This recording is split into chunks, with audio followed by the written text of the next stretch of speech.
केंद्रीय गृहमंत्री अमित शहा यांनी नुकत्याच दिल्लीत झालेल्या एका कार्यक्रमात आदिवासी समाजाचा उल्लेख वनवासी असा केल्याच्या वक्तव्याचा निषेध करत वणी येथील आदिवासी सोशल फोरमच्या वतीने आज 1 जून रोजी राष्ट्रपतींना निवेदन सादर करण्यात आले।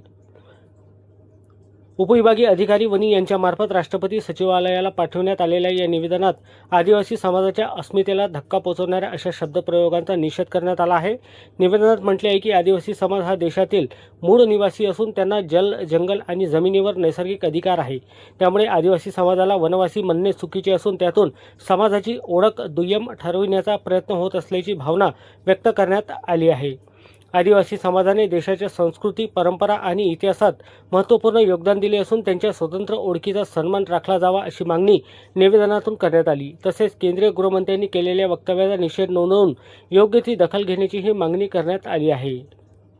यावेळी निवेदन देताना उत्तम गेडाम, रमेश मडावी, रामदास गेडाम, भाऊराव आत्राम, वसंतराव चांदेकर, यशवंत जुमनाके, श्रीकृष्ण मडावी, अमोल मडावी, महेश आत्राम, दिलीप राजगडकर, कैलास मेश्राम यांच्यासह इतर आदिवासी समाज बांधव उपस्थित होते।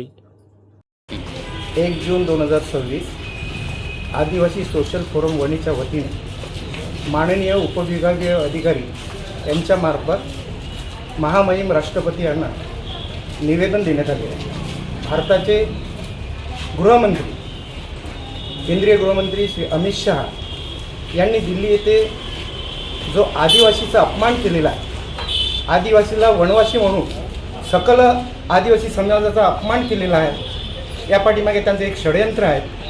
आदिवासीचं जे संस्कृती आहे, आदिवासीचं जे अस्तित्व आहे ते मिटवण्याचं हे एक षडयंत्र आहे।